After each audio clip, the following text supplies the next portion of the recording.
Welcome to the PVR institute. 10th class public exams మ్యాథమెటిక్స్లో 100 marks గాను వచ్చినటువంటి ఈ మ్యాథమెటిక్స్ పేపర్కి ఈరోజు మనం చూద్దాం. ఇందులో వచ్చేసి మనము సెక్షన్ 1లో 12 మార్క్స్ గాను పేపర్ అనేది ఉంటుంది. ఎలా ఇచ్చారు పేపర్ అనేది చూసినట్టయితే చాలామంది ఈజీగానే అనేది చెప్తున్నారు స్టూడెంట్స్ కూడా. ఇందులో మనం ఫస్ట్ ఇంపార్టెంట్ క్వశ్చన్ చూసినట్టయితే కనుక ఇందులో what is the HCF what is the HCF 37 and 49 అనేది ఇవ్వడం జరిగిందనమాట. 37 అండ్ 40 వీటికి సంబంధించి ఆన్సర్ అనేది చూద్దాం. వీటికి సంబంధించి వచ్చేసి 37కి మనము ఇది ప్రైమ్ నెంబర్ కాబట్టి 1 × 37 మాత్రమే వస్తుంది. అదేవిధంగా 49కి సంబంధించి కనుక మనకు 7 × 7 వస్తుంది.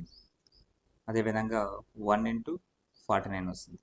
అంటే దీనికి సంబంధించి మనకు 1 × 7 × 49 అనేది ఫ్యాక్టర్స్ అవుతాయి అనమాట. ఈ రెండింటికి మనకు కామన్గా వచ్చేసి మనకు 1 అనేది మాత్రం ఉంటుంది. ఆ విధంగా మనకు వీటి యొక్క హెచ్సిఎఫ్ ఏమవుతుంది అంటే కనుక మనకు 1 అనేది అవుతుంది. ఇక్కడ ఇచ్చిన 2 నెంబర్స్లో ఒక నెంబర్ ప్రైమ్ నెంబర్ అయినా కానీ మనకు అది హెచ్సిఎఫ్ అనేది 1 అవుతుందని గమనించగలరు. అదేవిధంగా సెకండ్ క్వశ్చన్ కనుక గమనించినట్టయితే n ఈక్వల్ టు ఒక సెట్ అనేది ఇవ్వడం జరిగింది. అది 1 2 3 అండ్ సో ఆన్ అని ఇవ్వడం జరిగింది. దిస్ సెట్ ఈజ్ యాన్ అని ఇచ్చినాడు. ఇది ఫైనైట్ సెట్టా లేదంటే ఇన్ఫినైట్ సెట్టా అని ఇచ్చినాడు. ఇక్కడ ఒక సెట్లో ఒక పర్టికులర్ నెంబర్ అంటూ ఏం లేదు కాబట్టి 1 2 3 అండ్ సో ఆన్ అని ఇచ్చినాడు కాబట్టి అది ఇన్ఫినైట్ నెంబర్స్ అనేది ఉన్నది కాబట్టి ఈ సెట్ని మనము ఇన్ఫినైట్ సెట్ అని చెప్పడం జరుగుతుంది. థర్డ్ క్వశ్చన్ చెప్పుకున్నట్టయితే మనకు పాలినామియల్ నుంచి చాలా ఈజీ అనమాట. Find the number of zeros of the polynomial P of X whose graph is given అని ఇచ్చినాడు. ఇక్కడ మనకి ఒక గ్రాఫ్ అనేది ఇవ్వడం జరిగింది. ఇందులో ఎక్స్ యాక్సిస్ పై ఉన్నటువంటి వాటిని మనం జీరోస్ అని చెప్పుకోవచ్చు. 1 అండ్ 2 అండ్ 3 అండ్ 4 అనమాట. మొత్తం జీరోస్ అనేది ఎన్ని వస్తాయని చెప్పుకున్నట్టు కనుక మనకి 4 జీరోస్ అనేది ఉంటుందన్నమాట. ఓకే, 4 జీరోస్ అనేది ఉంటుంది. ఈ విధంగా థర్డ్ క్వశ్చన్ సంబంధించి కూడా ఆన్సర్ చేయవచ్చు. ఇక నెక్స్ట్ క్వశ్చన్కి వచ్చినట్టయితే కనుక ఇక్కడ ఫోర్త్ క్వశ్చన్ చూసినట్లయితే which of the following equations is not linear equation అన్నాడు. మనం మ్యాథమెటిక్స్లో బేసిక్ క్వశ్చన్ చూసినట్టయితే లీనియర్ ఈక్వేషన్, క్వాడ్రాటిక్ ఈక్వేషన్, అవి ఏది లీనియర్ అవుతుంది, ఏది క్వాడ్రాటిక్ అవుతుంది, ఏది లీనియర్ అవ్వదు, ఏది క్వాడ్రాటిక్ అవ్వదు అనేది కూడా మనం గమనించుకోవాల్సి వచ్చింది. ఇలాంటి బేసిక్ క్వశ్చన్ అనేది ఇవ్వడం జరిగింది. మరి లీనియర్ ఈక్వేషన్ అంటే జస్ట్ వాటి డిగ్రీ వచ్చేసి 1 మాత్రమే ఉంటుంది. దాంతోపాటు మనకు ఓన్లీ 1 వేరియబుల్ మాత్రమే ఉంటుంది అన్నమాట. 1 వేరియబుల్ అనొచ్చు, 2 వేరియబుల్ అనొచ్చు, కానీ డిగ్రీ మాత్రం 1 మాత్రమే ఉంటుంది.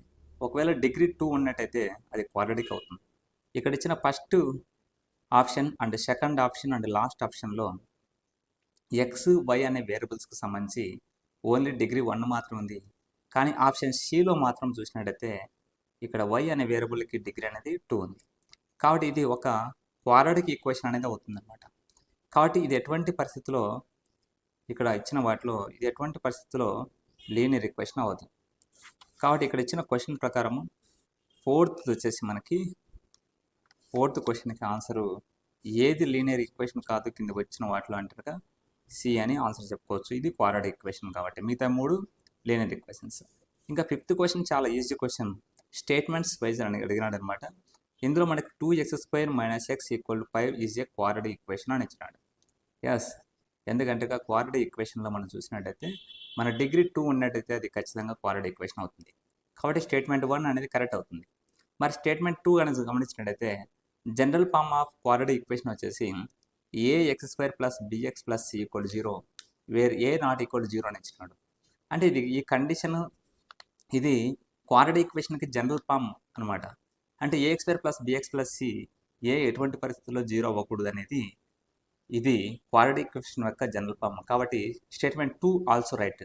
కాబట్టి ఇక్కడ ఇచ్చిన ఆప్షన్స్ను ఏబిసిడి ఆప్షన్స్ కనుక గమనించినట్టయితే option A both statements are true అని ఇచ్చినాడు. కాబట్టి ఇదే కరెక్ట్ అవుతుంది అనమాట. బోత్ స్టేట్మెంట్స్, 2 స్టేట్మెంట్స్ అనేది మనకు కరెక్ట్ అవుతాయి. ఇంకా 6th క్వశ్చన్ కానీ మనం గమనించినట్టయితే మ్యాచ్ ద ఫాలోయింగ్ అని ఇచ్చినాడు. ఇక్కడ ఇచ్చిన ట్రిగ్నోమెట్రిక్ ఫార్ములాస్ జస్ట్ ఇందులో tan తీటాకు సంబంధించి మన ఇక్కడ ఇచ్చిన వాటిలో sin theta by cos theta అనేది కరెక్ట్ అవుతుంది. కాబట్టి tan తీటాకు మనకి sin theta by cos theta అవుతుంది. కాబట్టి దీని ప్రకారము ఫస్ట్ దానికి ఐకి వచ్చేసి ఆర్ అవుతుంది. ఐకి ఆర్ అవుతుంది అనేది ఇక్కడ ఫస్ట్ దాంతో ఉంది. సీకెన్ తీటాకి రెసిప్రోకల్ కన్నా చూసినట్టయితే సీకెన్ తీటాకి రెసిప్రోకల్ మనకు 1 కాస్ తీటా అవుతుంది. కొసెకెన్ తీటాకి రెసిప్రోకల్ 1 sin తీటా అవుతుంది.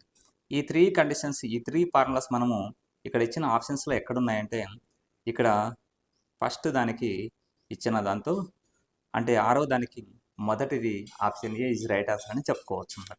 కాబట్టి ఇది బేసిక్గా రెసిప్రోకల్ ఫార్ములాస్ అనేది ఇవ్వడం జరిగింది. కాబట్టి అది కూడా ఈజీ అయిపోయింది. అదేవిధంగా ఇక్కడ గమనించినట్టయితే 7th problem just coordinate geometry నుంచి మనకు మొదట గుర్తుకొచ్చేది డిస్టెన్స్ ఫార్ములా. ఆ డిస్టెన్స్ ఫార్ములా యూజ్ చేసి ఇక్కడ ఇచ్చిన ఒక 2 పాయింట్స్ అనేది ఇచ్చినాడు అనమాట. ఆ 2 పాయింట్స్ అనేది వాటి ద్వారా మనకి డిస్టెన్స్ ఫార్ములా వచ్చేసి మనకు x2 - x1 whole square root of x2 - x1 whole square plus y2 - y1 whole square. మరి దీనికి సంబంధించి చూసినట్టయితే కనుక మనకు ఇందులో 6 - 2 whole square 6 - 2 whole square 0 - 0 whole square అనేది అవుతుందన్నమాట. కాబట్టి 0 - 0 హోల్ స్క్వేర్ దీన్ని బేస్ చేసుకుంటే రూట్ ఆఫ్ 6 - 2 హోల్ స్క్వేర్ వచ్చేసి 4 స్క్వేర్ అవుతుంది. ఇదంతా 0 అవుతుంది. స్క్వేర్ రూట్ క్యాన్సిల్ అయిపోతే 4 యూనిట్స్ అనేది అవుతుంది. కాబట్టి ఇక్కడ ఆన్సర్ అనేది మనకు 4 అవుతుంది అనమాట. ఇక్కడ 8th క్వశ్చన్ కానీ మనం గమనించినట్టయితే the nth term of geometrical progression GP is an = rn-1 her R represents అని ఇచ్చినాడు. మనకు ప్రోగ్రెషన్స్లో మనం గమనించినట్టయితే జీపీలో మన బేసిక్ ఫార్ములా ఇది అనమాట. జీపీకి సంబంధించి వీటిలో మనం గమనించినట్టయితే కనుక అందులో మనకు చాలా సింపుల్గా ఇక్కడ ఇచ్చిన ఈక్వేషన్లో ఆర్ అనేది ఏది అని ఇచ్చినాడు అనమాట. ఆర్ అనేది వచ్చేసి మనకు ఆర్ రిప్రజెంట్స్ కామన్ రేషియో అని రాసి ఉంటుంది. కాబట్టి అదేవిధంగా 9th బిట్ ఏదన్నా చూసినట్టయితే 2 ఆర్ నాట్ ఆల్వేస్ సిమిలర్స్ అని ఇచ్చినాడు. ఇక్కడ ఒక లైన్ సెగ్మెంట్స్ కన్నా చూసినట్టయితే కనుక అవి 2 సిమిలర్ అవుతాయని గ్యారెంటీ అనేది లేదనమాట. అదేవిధంగా ఇక్కడ ఇచ్చిన ట్రయాంగిల్స్ కన్నా చూసినట్టయితే ఈ విధంగా ట్రయాంగిల్స్ చూడవచ్చు. ఆ విధంగా మనకు సర్కిల్ కూడా మనం గమనించవచ్చు. అదేవిధంగా స్క్వేర్స్ కూడా మనం గమనించవచ్చు. ఈ స్క్వేర్స్ అనేది ఎప్పటికీ స్క్వేర్ అవుతుంది, సర్కిల్స్ అనేది ఎప్పటికీ సర్కిల్స్ అవుతుంది. లైన్ సెగ్మెంట్స్ అనేది ఎప్పటికీ ఒక పర్టికులర్గా సిమిలర్ అవుతాయి అమ్మా. కానీ ఇక్కడ ఆల్వేస్ దెర్ ఆర్ వచ్చేసి నాట్ ఆల్వేస్ సిమిలర్ అని ఇచ్చిన అనమాట. ఇక్కడ వచ్చేసి ఈ ట్రయాంగిల్స్ కనుక మనం గమనించినట్టు కనుక ఈ ట్రయాంగిల్స్ అనేది కొన్ని యాంగిల్స్ బట్టి వీటిలో మనకు ట్రయాంగిల్స్ అనేది ఆన్సర్ అనేది వస్తుందన్నమాట. ఇది 2 triangles are not always similar అనేది కరెక్ట్ అవుతుంది. కాబట్టి option B is right answer అవుతుంది. అదేవిధంగా number of tangents drawn from the external point to the circle అని ఇచ్చినాడు. ఇక్కడ ఒక సర్కిల్ కనుక తీసుకున్నట్టయితే ఒక సర్కిల్లో మనకి ఇక్కడ ఎక్స్టర్నల్ పాయింట్ నుంచి ఏదైనా ఎక్స్టర్నల్ పాయింట్ నుంచి మనము ఎగ్జాక్ట్గా మనము ఒక 2 టాంజెంట్స్ అయితే గీయగలుగుతాం అనమాట. కాబట్టి దీనికి ఆన్సర్ అనేది 2 అవుతుంది అనమాట. ఎక్స్టర్నల్ పాయింట్ నుంచి 2 టాంజెంట్స్ అనేది తీసుకోగలుగుతాము. అదేవిధంగా 11th ప్రాబ్లం చూసినట్టయితే what is the length of the edge of cube whose volume is 64 centimetre cubed అని ఇచ్చిన అనమాట. దీనికి సంబంధించి మనకు 4 క్యూబ్డ్ అయితే కనుక మనకు 64 అవుతుంది. కాబట్టి మనకు ఆన్సర్ వచ్చేసి దీనికి 4 centimetre. What is the length అని కనుక్కున్నాడు కాబట్టి దీనికి 4 సెంటీమీటర్ అనేది అవుతుంది. ఇంకా నెక్స్ట్ 12th క్వశ్చన్ కనుక గమనించినట్టయితే which of the following cannot be probability or of an event అని ఇచ్చినాడు. ప్రాబిలిటీ ఈవెంట్ వచ్చేసి మనకి 0 to 1లో ఉంటుంది. అది సక్సెసివ్ కావచ్చు, లేదంటే ఫెయిల్యూర్ ఈవెంట్ కావచ్చు. వాటి మధ్యలో 0.3 రావచ్చు. అదేవిధంగా 15%, 100% కావచ్చు, లేదంటే 0% కావచ్చు, లేదంటే 100% కావచ్చు, లేదంటే 50% కావచ్చు, లేదంటే 15% కూడా కావచ్చు, 2/7 కావచ్చు, లేదంటే 1/7 కావచ్చు, 2/7, 3/7, 4/7, 7/7 కూడా కావచ్చు. ఇవన్నీ మనకు పాసిబిలిటీస్ అవుతాయి అన్నమాట ప్రాబిలిటీ. కానీ ఇక్కడ నెగిటివ్ వాల్యూ అనేది ఎటువంటి పరిస్థితుల్లో మనకి ప్రాబిలిటీ ఆఫ్ అన్ ఈవెంట్ అనేది అవ్వదు. కాబట్టి కెనాట్ బి అనడంలో ఆప్షన్ బి అనేది రైట్ అవుతుంది. ఇక్కడ ఇచ్చిన క్వశ్చన్ పేపర్లో మనం గమనించినట్టయితే 1 మార్క్ క్వశ్చన్స్ గాను ఈ విధంగా 12 మార్క్స్కు 12 మార్క్స్ అనేది అచీవ్ అయ్యే విధంగా సాధించే విధంగా క్వశ్చన్ పేపర్ అనేది ఇవ్వడం జరిగింది. ఇందులో కొన్ని మనకు కాన్సెప్ట్ బేస్డ్ ఉన్నాయి, కొన్ని ఫార్ములా బేస్డ్ ఉన్నాయి. కాబట్టి ఎవరైతే న్యూ 10th వాళ్ళు ఉంటారో వాళ్ళు వచ్చేసి ఈ విధంగా కాన్సెప్ట్ నేర్చుకొని ఫార్ములాస్ నేర్చుకున్నట్లయితే కనుక మీకు 1 మార్క్ క్వశ్చన్స్ అనేది ఈజీగా చేయవచ్చు. ఇక 2 మార్క్స్ క్వశ్చన్స్ కూడా మనకి చాలా ఈజీగానే ఉన్నాయి అన్నమాట. ఇక్కడ క్వశ్చన్ పేపర్ చూసినట్టయితే check whether 3 - 2 are the zeros of the polynomial p of x = x² - x - 6 అని ఇచ్చినాడు. x3 అండ్ -2ను x ప్లస్లో సబ్స్టిట్యూట్ చేసుకొని అవి జీరోస్ అవుతాయేమని చెక్ చేయాల్సి ఉంటుంది. 14th క్వశ్చన్లో ఇచ్చిన ఒక డేటాను బేస్ చేసుకొని 2 లీనియర్ ఈక్వేషన్స్ అనేది రాయాల్సి ఉంటుంది. చెక్ వెదర్ క్వాడ్రాటిక్ ఈక్వేషనా కాదా అనేది దీన్ని సాల్వ్ చేసి x - 2² అంటే a - b² అని తీసుకొని సాల్వ్ చేయాల్సి ఉంటుంది అనమాట. అదేవిధంగా ఇక్కడ 3 పాయింట్స్ ఇచ్చినాడు, సెంట్రాయిడ్ కనుక్కోవాల్సి వస్తుంది అనమాట. x1 + x2 + x3/3 అని సెంట్రాయిడ్ కనుక్కోవాల్సి ఉంటుంది. అదేవిధంగా ఇక్కడ ఇచ్చిన డేటా బేస్ చేసుకొని మనకు మిగతా కూడా సింపుల్గానే సాల్వ్ చేసి 2 మార్క్స్. ఇంకా లాగరిథమ్స్ నుంచి మనకి సెక్షన్ 3లో x² + y² = 25xy అనేది ఇవ్వడం జరిగిందనమాట. ఇది కూడా మనకు కొన్ని ఫార్ములాస్, లాగరిథమ్స్ ఫార్ములాస్ మనం తెలుసుకున్నట్టయితే బేసిక్ ఫార్ములాస్ ఈజీగా దీన్ని ప్రూవ్ అయితే చేసుకోవచ్చు అనమాట. అదేవిధంగా చూసుకున్నట్టయితే 22 క్వశ్చన్ జస్ట్ వెన్ డయాగ్రామ్స్ ఇవ్వడం జరిగింది. వెన్ డయాగ్రామ్స్ ఏ యూనిట్ బికి, అదేవిధంగా ఏ ఇంటర్సెక్షన్ బికి, అదేవిధంగా ఏ - బికి అనేది ఎట్లా ఉంటాయి అనేది మనం వాటికి సంబంధించి కొన్ని లైన్స్ గీసేసి మనము ఏ నుండి బికి కంప్లీటెడ్గా వస్తుంది, ఏ ఇంటర్సెక్షన్ బికి ఓన్లీ కామన్ ఉండేది వస్తుంది, ఏ - బికి ఓన్లీ ఏ ఉండేది మాత్రమే వస్తుంది అనమాట. బి - ఏకి ఓన్లీ బిలో ఉండేది మాత్రమే వస్తుంది. Solve the pair of linear equations అన్నాడు. ఈ 2 ఈక్వేషన్ మన ఎలిమినేషన్ మెథడ్ కావచ్చు, లేదంటే గ్రాఫికల్ మెథడ్ కావచ్చు, లేదంటే సబ్స్టిట్యూషన్ మెథడ్ ద్వారా ఈ రెండింటిని సాల్వ్ చేసి x అండ్ y వాల్యూస్ అనేది కనుక్కోవచ్చు. Find the roots of quadratic equation అంటే ఇక్కడ ఇచ్చిన క్వాడ్రాటిక్ ఈక్వేషన్ ద్వారా మనం ఈజీగా x వాల్యూ అనేది కనుక్కోవాల్సి ఉంటుంది అనమాట. x వాల్యూస్ క్వాడ్రాటిక్ ఈక్వేషన్లో 2 వస్తాయి. కాబట్టి ఆ రూట్స్ అనేది 2 ఉంటాయి కాబట్టి క్వాడ్రాటిక్ ఈక్వేషన్కి ఆ 2 రూట్స్ అనేది ఈజీగా కనుక్కోవచ్చు. Find the volume of the surface area అని ఇచ్చినాడు.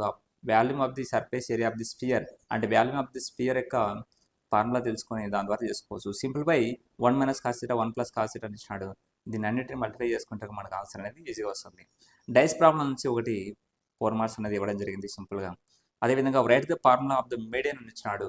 మీడియన్ ఫార్ములా తీసుకొని వాటిని ఎక్స్ప్రెస్ చేయాల్సి ఉంటుంది. అందులో టర్మ్స్ అనేది ఏమి ఉంటాయి అనేది ఎక్స్ప్రెస్ చేసి మనకు 4 మార్క్స్ అనేది సింపుల్గా లాస్ట్ మనకు మోడ్ కానీ అట్లా ఇవ్వడం జరిగింది. ఈసారి మీడియన్ అనేది ఇవ్వడం జరిగింది. ఇక్కడ చూసినట్లయితే మనకి ఇందులో 8 మార్క్స్ అనేది చాలా సింపుల్గా ఇచ్చినాడు. చాలామంది అనుకోవచ్చు అనమాట ఇర్రేషనల్ నెంబర్స్ సంబంధించి మనకు చాలా వరకు √2 కానీ √3 కానీ √5 కానీ ఉండే అవకాశం ఉంటాయి. లేదంటే 6 + √2 లేదంటే √2 + √3 అని అనుకుంటూ ఉంటారు. అదేవిధంగా √2 కానీ √3 కానీ √5 కానీ ఏ విధంగా అయితే సాల్వ్ చేస్తామో ఇదే విధంగా √7 కూడా మనం సాల్వ్ చేస్తాం. ఇక్కడ ఇచ్చిన వాటిలో కూడా R అనే దాంతో వచ్చినట్టు కనుక ఇది కూడా మనకు వచ్చేసి సిమిలర్ ట్యాంగిల్స్ నుంచి ఈ ప్రాబ్లం అనేది ఈజీగా సాల్వ్ చేసుకోవచ్చు. ఇంపార్టెంట్ ప్రాబ్లమ్స్ అనమాట ఇవన్నీ వచ్చేసి మనకి. అదేవిధంగా మనకి ఇక్కడ పేపర్ సెట్స్ నుంచి చాలా ఈజీగానే వస్తాయని తెలుసు. అందులో మరీ డెడ్ ఈజీగా మనకి ఇక్కడ యూనియన్ కానీ ఇంటర్సెక్షన్ కానీ మైనస్ కానీ ఇవ్వడం జరిగింది. చాలా సింపుల్గా తీసుకోవచ్చు. అదేవిధంగా ఇక్కడ ఇచ్చిన డేటాను బేస్ చేసుకున్నట్టుగా మనం ఆన్సర్ చేసుకోవచ్చు.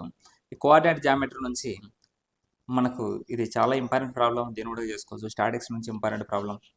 అదేవిధంగా ఇక్కడ మనకు ప్రతిసారి ప్రాబబిలిటీ నుంచి అడిగే కార్డ్స్ ప్రాబ్లం అనమాట. చాలాసార్లు అడుగుతూ వస్తాడు రిపీటెడ్గా, లాస్ట్ 3 years నుంచి అడుగుతానన్నాడు. ఎప్పటికీ ఇంపార్టెంట్ అనమాట. దీంతో నుంచి చాప్టర్ నుంచి ఇది చాలా చాలా ఇంపార్టెంట్గా తీసుకొని ఈ క్వశ్చన్ను చాలామంది రిపీటెడ్గా నేర్చుకొని కూడా ఉంటారు, చాలా బాగా రాసింటారు కూడా అనుకుంటా ఉన్నాం అనమాట. Draw the graph of the polynomial x² - x - 12 అనేది డైరెక్ట్ క్వశ్చన్ అనేది ఇవ్వడం జరిగింది. చాలా ఈజీగా మనకు గ్రాఫ్ కూడా నెమ్మదిగా నీట్గా వేసినట్టయితే మనకు ఫుల్ మార్క్స్ అనేది తెచ్చుకునేదానికి ఆస్కారం ఉంటుంది. అదేవిధంగా ఇక్కడ కన్స్ట్రక్ట్ ట్రయాంగిల్ దానికి సంబంధించి కూడా కన్స్ట్రక్షన్ గురించి ఇచ్చినాడు. చాలామంది గ్రాఫే రాసి ఉంటారు కాబట్టి ఇప్పుడు కనుక చూసినట్టయితే కనుక మ్యాథమెటిక్స్ 10th క్లాస్ మ్యాథమెటిక్స్ 2024 సంబంధించి క్వశ్చన్ పేపర్ కనుక మనం చూసినట్లయితే చాలా ఈజీగా వచ్చిందని చెప్పవచ్చు అనమాట. అదేవిధంగా అయితే మనం చెప్పడం అని కాదు కానీ స్టూడెంట్స్ చెప్పడం స్టూడెంట్స్ ప్రతి ఒక్క స్టూడెంట్స్ ఇంపార్టెంట్ క్వశ్చన్స్ ఎక్కువ వచ్చినాయంటే చాలామంది వరకు ఇంపార్టెంట్ క్వశ్చన్స్ ప్రాక్టీస్ చేయడం వలన వీటిని ఈజీగా ఆన్సర్ అయితే చేయగలుగుతారు. కాబట్టి చాలా ఈజీగా అయితే పాస్ అయ్యేదానికి ఆస్కారం అయితే ఉంటుంది. అన్ఎక్స్పెక్టెడ్ క్వశ్చన్స్ అయితే ఏమి ఇవ్వలేదు, అన్ని ఎక్స్పెక్టెడ్ క్వశ్చన్స్, ఇంపార్టెంట్ క్వశ్చన్స్ ఇచ్చినాడు కాబట్టి చాలా ఈజీగా చేయొచ్చు. కాబట్టి అదే కాన్ఫిడెంట్తో ఇంతవరకు ఏదైతే కాన్ఫిడెంట్తో మనం ఎగ్జామ్స్ రాసినామో 10th క్లాస్ ఎగ్జామ్స్, అదే కాన్ఫిడెంట్తో ఫిజిక్స్ కానీ, బయాలజీ కానీ, సోషల్ స్టడీస్ కానీ 10th క్లాస్ విద్యార్థులు రాయగలిగితే కనుక ఈ 2023-24 సంబంధించి అకాడమిక్ ఇయర్లో టాప్ స్కోర్ తీసుకోవడానికి చాలామంది విద్యార్థులకు ఆస్కారం అయితే ఉంటుందన్నమాట. Okay, all the best 10th class students. Thank you.